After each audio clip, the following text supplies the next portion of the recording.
자, 오늘 여러분들과 함께 나눌 제목은 미친 사랑이라는 제목으로 여러분들과 함께 은혜를 나누도록 하겠습니다. 한번 읽어볼까요? 시작. 미친 사랑. 네, 미친 사랑. 좀 무섭다 그랬습니다. 네. 자, 세상은 사랑을 이야기합니다. 그죠? 노래도, 광고도, 영화도 사랑을 팔고 또 사랑을 소비하죠. 그런데 그 고귀하고 아름답고 영원할 것 같은 그 사랑은 좀 보면요, 너무나 조건적이고 계산적이라는 사실을 우리가 금세 깨닫게 됩니다. 예전에 광고 카피 중에 어떤 얘기를 들은 적이 있냐면요, 사랑은 움직이는 거야. 그래요. 사랑은 움직인대요. 그죠? 그래서 금방 사랑하니까 결혼했다가 이혼도 많이 하고 그렇습니다. 네. 그만큼 인간의 사랑은 좀 제한적이기도 하고요. 또 유한하고 감정에 이끌리는 대로 마음이 가는 대로 변하는 게 사랑이라고 이야기를 합니다. 재밌는 이야기가 하나 있습니다. 제가 어저께 저녁에 우리 하연이랑 잠깐 얘기했는데 예전에 백설공주 이야기가 있었습니다. 아시죠? 정말 아름다운 동화입니다. 그런 그 백설공주의 이야기는 아름다운 사랑 이야기로 끝맺음이 됩니다. 아름다운 해피엔딩이죠. 백설공주는 왕자님과 오래오래 행복하게 살았답니다 하고 마무리가 되죠. 그런데 그러고 끝났는데 여러분 살아보면 어때요? 행복하게 과연 백설공주와 왕자님이 살았을까요? 그 후를 한번 상상해 볼 수가 있잖아요.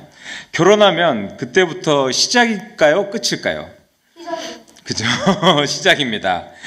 우리 집은 하연이가 태어나고 하준이가 태어나고 하연이가 태어났습니다. 엄마가 백설공주라고 했으면 백설공주가 이렇게 좀 이렇게 고귀하고 아름답게 아이들을 낳고 아이들이 잘 이렇게 아름답게 커야 되는데 야! 그렇게 되잖아요. 엄마가 약간 그런 상상을 하면서 제가 여기저기 떠돌아다니는 뒷이야기 패러디 버전들을 좀 찾아봤습니다. 자, 백설공주와 현실 왕자라는 이야기인데 한번 들어보실랍니까? 결혼식은 제가 해드릴게요. 결혼식은 정말 아름다웠다. 온 왕국이 축제를 벌였고 7 난장이들도 수투를 빌려 입고 춤을 추었지. 하지만 결혼식은 하루, 결혼 생활은 평생이란 말 들어봤나? 첫 번째 이야기, 왕자는 정말 멋있기만 했다. 백설공주는 결혼 후 처음 깨달았다. 왕자님, 세금 문제는 어떻게 하죠? 나는 말 타고 용 잡는 건 잘하는데 세금은 잘 모르겠어. 왕자는 여전히 멋있었지만 정말 멋있기만 했다. 장미꽃은 매일 줬지만 집안 청소나 육아, 국정 운영에는 전혀 관심이 없었다. 네. 두 번째, 마녀는 다시 돌아오지 않았지만, 네. 놀랍게도 계모는 더 이상 문제가 되지 않았다. 진짜 문제는 왕자의 엄마였다. 공주야, 너는 왜 우리 가문 방식대로 아침 인사를 안 하는 거니? 어휴, 어머님, 저희 집은 늑대랑 싸우느라 아침 인사 안 했었어요. 어휴, 거긴 좀 험했나 보구나. 그래도 우리 궁에선 예절이 먼저란다. 이런 식으로 했답니다. 결혼 1년 후 첫 아이 사과공주를 낳은 뒤 백설공주는 육아의 세계에 빠져든다. 기저귀 갈다 손에 똥이 묻고 젖병 소독하다 깜빡하고 태우고 아이는 밤마다 우는데 왕자는 옆에서 속없이 코를 건다. 자기야, 애 좀 봐줄 수 있어? 미안, 내일 사자랑 결투가 있어서. 아유, 피곤하네. 난 너랑 못 살겠다. 너는 사자랑 같이 살아라. 이후 왕자는 밤 10시 이후 거실 소파에서 잘 때가 많아졌다. 네, 뭐 이런 이야기입니다. 재밌나요? 네, 현실 왕자, 현실 왕자. 자, 현실적인 결혼 생활을 한다면 동화 속 주인공도 이렇게 살지 않겠습니까? 인간의 유일한 그 유한한 사랑은 이렇습니다. 그런데 우리가 오늘 함께 읽어본 요한복음의 본문은 전혀 다른 사랑을 보여주고 있습니다. 특별히 요한복음 3장 16절의 모습을 보면요, 이 성경을 축약해서 이렇게 압축해서 한 절로 표현한다면은 이 요한복음 3장 16절을 성경의 한 권을 한 절로 표현할 수 있다라고 이야기를 합니다. 남을 위해 자기의 아들을 내어준 아버지의 사랑을 뭐라고 할 수 있겠습니까? 저는 그래서 오늘의 설교 제목을 미친 사랑이라고 했습니다. 그렇잖아요. 사람이, 여러분들 말하지 마세요. 네, 제가 얘기합니다. 사람이 미치지 않고서는 어떻게 이렇게 할 수 있겠습니까? 그죠? 이렇게 할 수 없기 때문에 저는 미친 사랑이라고 표현을 했습니다. 상식적이지 않은, 이성적으로 이해되지 않은 그런 미친 사랑이 여러분 바로 하나님의 사랑인데요. 오늘 이 하나님의 사랑 앞에서 우리가 야, 정말 대단하다라고 감탄만 하는 것이 아니라 그 사랑에 우리가 어떻게 반응하며 살아가야 하는지 함께 은혜를 나눠보도록 하겠습니다. 네, 아멘. 네. 첫 번째로 하나님의 조건 없는 사랑에 우리는 늘 감사해야 하겠습니다. 우리 한번 다 같이 읽어보도록 하겠습니다. 시작. 하나님의 조건 없는 사랑에 우리는 늘 감사해야 한다. 네, 우리 말씀 한번 읽어볼까요? 시작. 하나님이 세상을 이처럼 사랑하사 독생자를 주셨으니 이는 그들마다 멸망하지 않고 영생하게 하려 하니라. 네, 아주 유명한 말씀입니다. 하나님이 세상을 이처럼 사랑하사 독생자를 주셨으니 이는 그를 믿는 자마다 멸망하지 않고 영생을 얻게 하려 하심이라. 여러분, 하나님의 사랑은 우리에게 먼저 찾아오셨고 아무런 조건 없이 주어졌습니다. 하나님께서는 우리의 반응도 또 우리의 자격도 보지 않으셨다는 거예요. 그냥 죄로 물든 우리의 모습 그대로를, 하나님을 거역한 우리의 본질 그대로를 사랑하셨다는 거죠. 그리고 그 사랑의 모습은 우리가 아는 상식을 넘어선, 계산되지 않은, 흔히 말하는 미쳐서야 할 수 있는 모습의 사랑이었다라는 것입니다.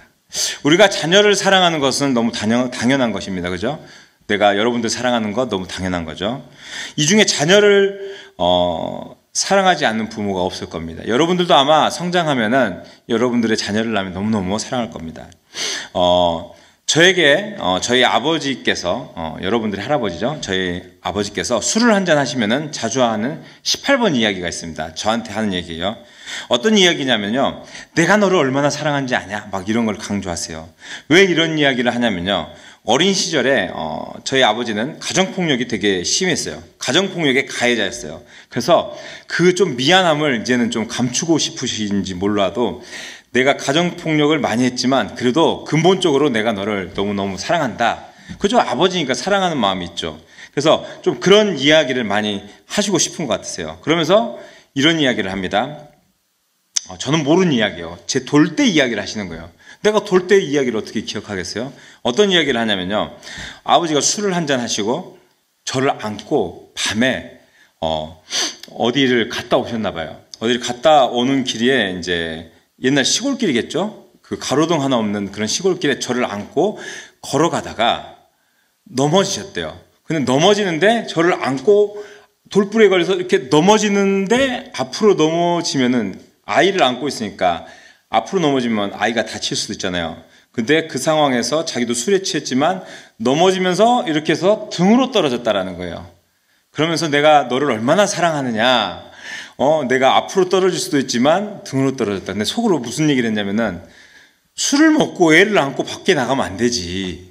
속으로 실은 그런 얘기를 생각을 했지만, 순간적으로 앞으로 넘어지면서 자신도 모르게 등으로 떨어졌다. 내가 너를 얼마나 사랑하는 줄 아느냐. 그러니까 자녀를 향한 그 사랑을 막 강조하셨어요. 손녀가 웃었습니다. 어쨌든 저는 이해합니다. 폭력적이던 제 아버지도 내가 너를 이만큼 사랑한다고 어필하고 싶으셔서 이런 이야기를 했을 거예요. 그렇죠? 그래서 그렇잖아요. 어떤 부모도 다 자녀를 사랑하는 마음은 그 마음 안에 들어있다라는 거죠. 성경에서 이런 이야기를 합니다. 마가복음 7장 9절부터 11절에 보면요, 누가 너희 중에 누가 아들이 떡을 달라 하는데 돌을 주며, 그죠? 생선을 달라 하는데 뱀을 줄 사람이 있겠느냐? 너희가 악한 자라도 좋은 것으로 자식에게 줄 알거든 하물며 하늘에 계신 너희 아버지께서 구하는 자에게 좋은 것으로 주시지 않겠느냐?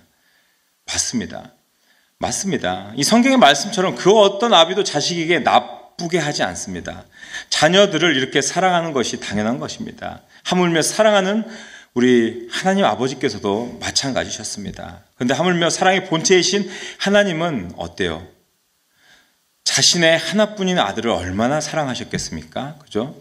그런 사랑의 본체이신 그분께서 죽어도 마땅한 죄인인 우리에게, 그런 인간들에게, 죄악된 인간들, 하나님을 아프게 하고 하나님을 배신했던 죽어마땅한 그 죄인들을 위해 하나님께서는 오늘 본문이 요한복음 3장 16절에서 뭐라고 말씀하셨죠? 하나님 세상을 이처럼 사랑하사 독생자를 주셨으니 이는 그를 믿는 자마다 멸망하지 않고 어떻게 해요? 영생을 얻게 하려 하셨. 맞아요. 하나님께서는 세상을 독생자를 주실 만큼 사랑했다고 했어요. 독생자를 주실 만큼 사랑하셨다고 합니다. 전 누군가를 아무리 사랑해도 제 자녀들을 대신 내어주지는 못할 것 같아요. 그렇지 않아요? 내가 저 밖에 있는 사람들을 너무 구해내기 위해서 사랑한다고 해도 하연이를 대신 줄 수는 없을 것 같아요. 그죠? 하준이를 대신 줄 수 없을 것 같아요. 우리 하연이를 어떻게 대신 줘요? 그잖아요. 내 자식인데. 이것은 정상이잖아요. 이게 정상이고 상식적인 이야기잖아요. 그렇죠? 그리고 이것이 우리에게 본래 주신 맞다고 하신 생각이라고 저는 생각을 해요. 근데 그런 맞다고 하신 정상적인 그런 상식의 틀을 깨고 행하신 일이 이 하나님의 일인 것입니다. 자신의 자녀를 제물 삼아 악한 죄인들을 살리신 비상식적인 일을 하나님께서 행하셨다라는 것입니다. 이것을 성경에서는 조건 없는 사랑, 아가페 사랑, 오늘의 말씀의 제목처럼 저는 미친 사랑이라고 표현하고 싶습니다. 저희를 얼마나 미친 듯이 사랑하셔서 자식을 내어주는 미친 아버지의 사랑으로 우리를 구해내셨다라는 것이죠. 그 생명의 값으로 구원받은 우리는 그 사랑의 의미, 그 사랑의 깊이를 여러분들께서도 기억하셔야 하겠습니다. 아멘. 네, 2006년 10월에 미국 켄터키주에서 있었던 이야기예요. 한 신문에 조그만 기사로 나왔던 이야기인데 어느 날 한 소년이 음주운전 사고로 친구를 죽였대요. 그러니까 자기의 친구를 음주운전 사고로 실수로 죽이게 된 거예요. 피해자는 어느 아버지의 하나뿐인 아들이었던 거예요. 얼마나 슬프겠어요. 아버지는 그날 이후에 세상에 빛이 사라진 것처럼 정말 너무너무 어두워졌고 슬펐고 괴로웠고 정말 하나님을 원망했고 하나님께 분노했고 밤마다 아들을 부르면서 살려달라고 살려내라고 그렇게 울면서 기도했다고 합니다. 근데 그러다 어느 날 기도 중에 한 음성이 들려왔다고 합니다. 내가 너를 먼저 용서했다. 너도 이제 사랑해봐라 라고 그런 음성이 들렸다고 해요. 그래서 그 아버지는 정말 놀라운 결정을 하게 된대요. 가해자, 용서할 수 없는 그 가해자를 찾아가서 손을 잡고 이렇게 얘기했대요. 얘야, 난 너가 정말 밉다. 내 아들을 죽인 너가 정말 밉다. 하지만 내가 하나님께 받은 사랑이 너무 커서 그 사랑이 널 미워하지 못하게 한다. 그렇게 얘기를 하고 그를 용서했대요. 그러면서 그 청년을 아들처럼 돌보면서 대학 등록금도 도와주고 나중에 직장도 연결해주고 그렇게 돌봤다고 합니다. 그 아버지는 어떻게 그렇게 할 수 있었겠습니까? 이해할 수 없어요. 세상에서는. 세상의 이치로는 상식으로는 갈 수가 없습니다. 근데 자신의 마음속에서 이렇게 말했다고 합니다. 그는 나는 내가 무너졌을 때 하나님께 조건 없이 사랑받았다.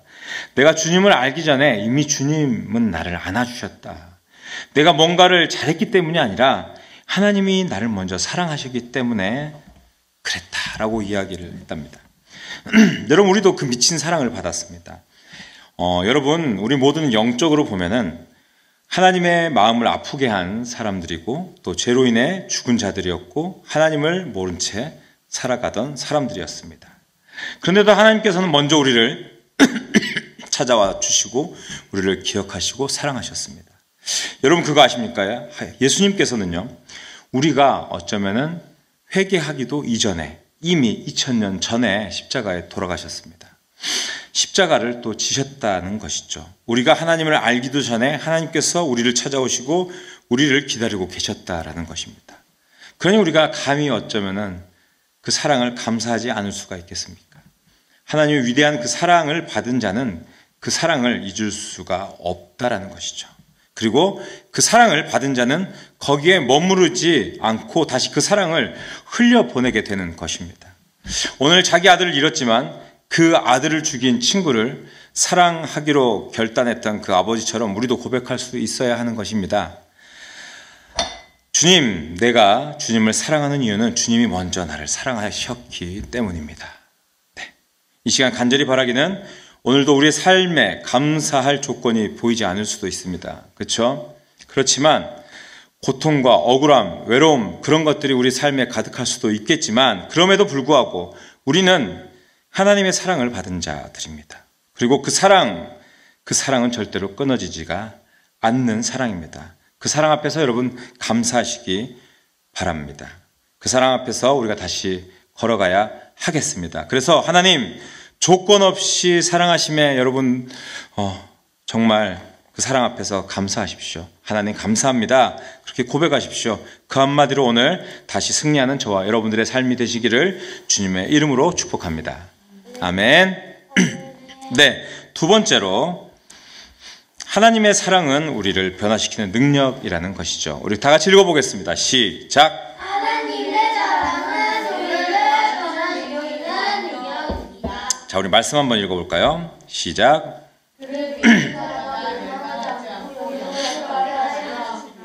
네, 그를 믿는 자마다 멸망하지 않고 영생을 얻게 하려 하심이라. 자, 여러분 사랑을 하면 생겨나는 게 있어요. 뭐가 생겨나냐면요, 옥시토신과 도파민이 생겨요. 여러분 도파민은 알죠? 도파민, 네, 도파민. 그게 분비돼서 사랑하는 관계에 있는 사람에게 신뢰와 안정감을 주는데요. 네. 그리고 사랑하는 사람하고 함께 있으면요, 너무 좋대요. 막 설렌대요. 엄마랑 있으면 좋잖아. 엄마 사랑하니까, 그치, 하윤이? 엄마랑 맨날 같이 자고 싶고, 그치? 그리고 설레고 행복해진대요. 특히 도파민이 많이 분출되면은 어때요? 마약에 중독된 것처럼 막 뭔가에 홀린 것처럼 행동한대요. 여러분 게임하면 도파민이 많이 막 생겨서, 그죠? 계속 하게 되고, 그죠? 맞대 또. 아유.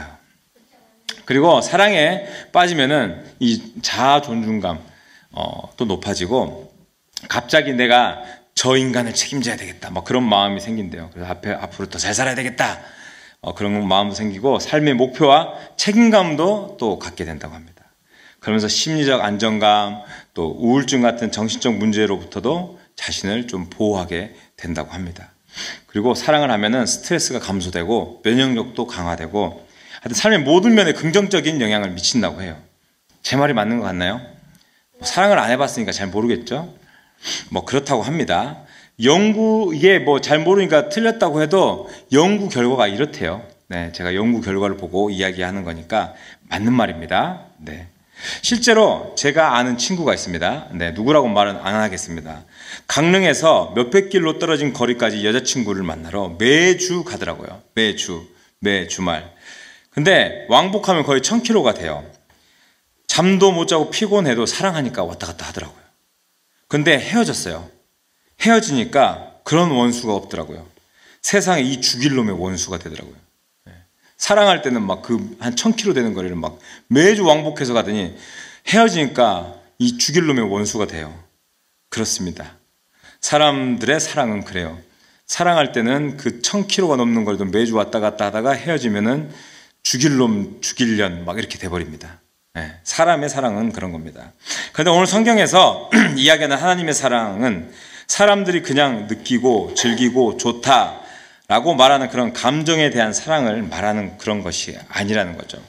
인간의 한정적인 어느 특정한 한 사람에 대한 국한된 그런 사랑을 말하는 것이 아닌 모든 인류에 대한 그 인류를 향한 하나님의 사랑을 이야기하는 것입니다. 여러분, 그런 하나님의 사랑은요, 실제로 우리 인생을 바꾸는 능력을 말하는 것이 하나님의 사랑입니다.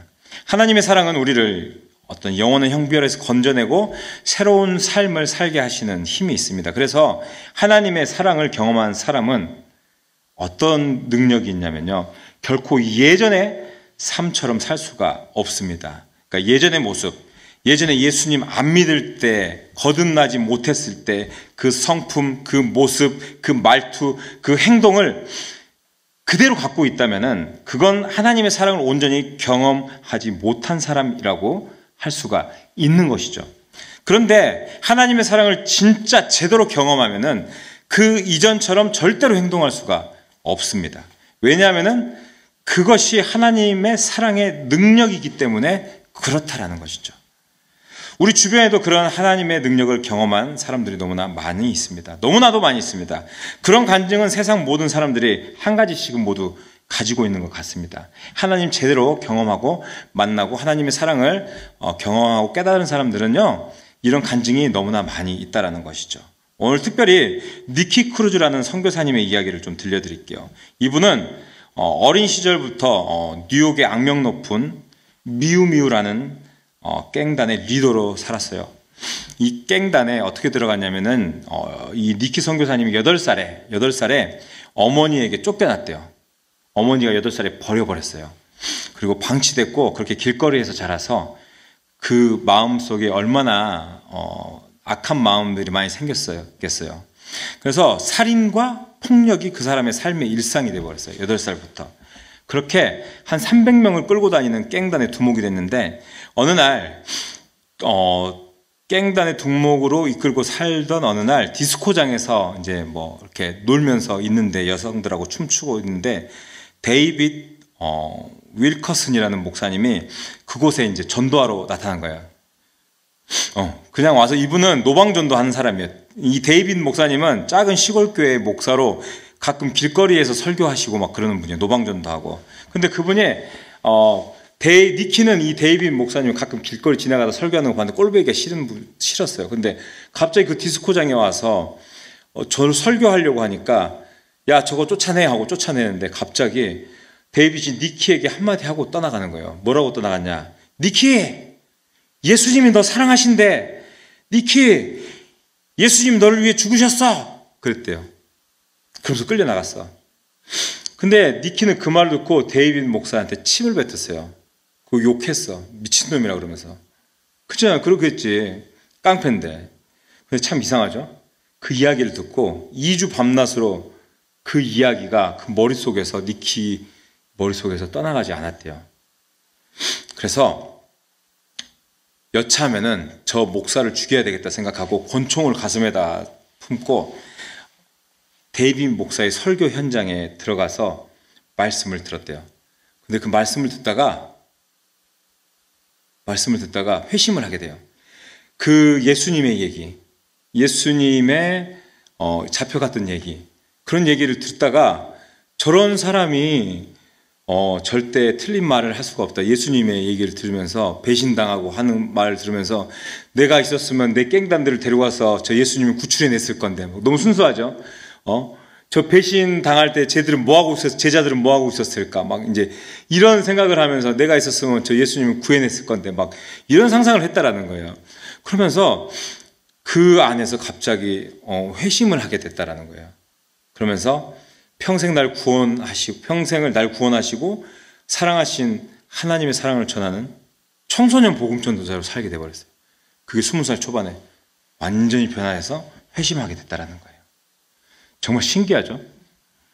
이분 되게 유명하신 분이에요. 사랑하는 여러분, 하나님의 사랑은 오늘도 사람을 변화시킵니다. 어떠한 방법, 어떠한 모습, 어떠한 상황에도 하나님의 사랑은 정말 위대하셔서 어떻게 변화시킬지 모릅니다. 여러분들께서도 주님 만나고 주님께서 우리를 구원하신 그 사실을 깨닫고 변화하셨습니까? 잘 모르겠죠. 변화한 사람도 있고 변화 안 한 사람도 있고 부모님 만나서 목사 아들 딸로 태어나서 여기 계속 앉아 있었기 때문에 내가 하나님 만났는지 예수님 만났는지 모르는 사람도 있을 겁니다. 변한다는 거 참 쉽지 않지만 정말 진정 주님의 사랑을 깨닫고 주님을 만난다면 그 변화가 어렵지는 않을 겁니다. 저는 그 변화를 누려본 사람으로서 여러분들에게 그 변화를 도전하고 싶습니다. 주님, 저를 변화하게 해 주십시오. 주님, 만나 주십시오. 주님, 저도 그 변화가 어떤 건지 정말 누려보고 싶습니다. 만나 주시고 저도 변화한 삶으로 살아보고 싶습니다. 그렇게 도전하시기를 원합니다. 하나님께서 우리를 사랑하사 자신의 소중한 아들을 주셨으니 우리도 우리의 삶에 어쩌면은 중요하지 않은 것들, 죄악의 뿌리들 이제는 그 크신 사랑 안에서 옛 사람들, 우리의 좋지 않은 것들 벗어버리고 이제 주님의 크고 따뜻한 사랑 안에서 변화된 새로운 삶을 살아가는 저와 여러분들의 멋진 삶이 될 수 있기를 주님의 이름으로 축복합니다. 아멘. 아멘. 자, 세 번째로요. 네, 세 번째입니다. 세 번째로 하나님의 사랑은 우리를 세상의 어둠 속에서 빛으로 부르십니다. 한번 읽어보겠습니다. 시작. 하나님의 사랑은 우리를 세상의 어떤 것으로 부릅니다. 자, 말씀 한번 읽어보겠습니다. 시작. 그 전에는 빛이 곧 세상에 왔을 때 사람이 자기 행위가 악함으로 빛보다 어둠을 더 사랑한 이시니라. 아멘. 네. 자, 1995년에 개봉된 영화 중에 데이빗 핀처 감독의 세븐이라는 영화가 있습니다. 이게 당대 최고의 인기 배우인 브래드 피트. 브래드 피트 엄청 멋있었어요. 모든 여자분들이 다 좋아했거든요. 브래드 피트가 주인공으로 형사 역할로 나왔던 영화인데 좀 어둡고 철학적인 범죄 스릴러 영화입니다. 이야기를 좀 해주자면요. 퇴직을 앞둔 노련한 형사 서머셋과 신참 형사, 이 브래드 피트가 맡은 역할인데요. 밀스가 함께 연쇄살인 사건을 쫓아요. 근데 이 연쇄살인이 단순한 범죄가 아니라 어떤 범죄냐면요. 성서에 나오는 7가지 범죄, 7가지 대죄가 있어요. 7가지 대죄, 칠죄종이라고 하거든요. 칠죄종. 카톨릭에서 칠죄종이라고 얘기하는데 어떤 죄냐면요. 탐식, 탐욕, 나태, 분노, 교만, 음욕, 질투. 이렇게 해서 이제 7가지 사람들한테 대죄가 있어요. 들어본 적 있어요? 맞아요. 근데 이것에 대한 방식으로 연출을 해서 이 살인을 저지르게 돼요. 범인은 이것을 통해서 세상의 타락과 무관심을 고발하려고 해요. 근데 범인이 이런 살인을 저지르면서 이것을 합리화하는 게 스스로가 세상을 심판하는 존재가 되려고 하면서 이제 주인공의 분노를 끌어들여서 마지막에 끔찍한 결말을 유도하게 합니다. 그러니까 주인공은 자신의 범죄, 즉 살인을 예술 또는 심판으로 여기게 돼요. 그러면서 타락한 세상과 방관하는 사람들에게 너희는 어둠을 사랑하고 있다. 이렇게 말하죠. 그러면서 그는 인간 내면의 악함과 무관심, 위선과 자기 중심성을 잔인하게 이렇게 들춰내는데, 근데 문제는 그 폭로가 정의가 아닌 더 큰 악과 절망으로 이루어져 있다는 것을 이야기하고 있습니다. 하지만 우리가 아는 성경의 이야기는 어떠합니까? 주님께서는 우리를 심판하실 능력을 가지셨지만 심판하십니까? 심판 안 하세요. 그잖아요. 우리가 큰 죄에 빠졌고, 그죠? 우리가 하나님을 불순종하였고, 그죠? 죄의 앞에 있지만 어때요? 우리를 다 쓸어버리고 죄로 물든 우리를 그냥 다 죽여버리면 마찬가지 그냥 이렇게 해도 되지만 이 영화의 주인공은 심판하고 살인하고 그렇게 내가 해버리겠다라고 하지만 하나님 그렇게 안 하셨다는 거예요. 심판할 능력을 가지고 있지만 절대 그렇게 하지 아니하시고 세상의 악함과 어둠에 빠진 인간들을 오히려 구원하시기 위해서 빛으로 오셨다라는 거죠. 오늘 말씀처럼 오늘 말씀에서 어떻게 했죠? 곧 빛이 세상에 왔을 때 사람들이 자기 행위가 악함으로 빛보다 어두움을 더 사랑했다고 하지만 어때요?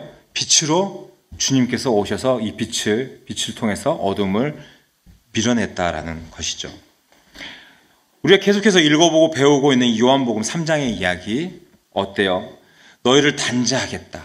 너희는 가망 없는 어쩔 수 없는 죄인이니 너희를 버리겠다. 너희를 포기하겠다.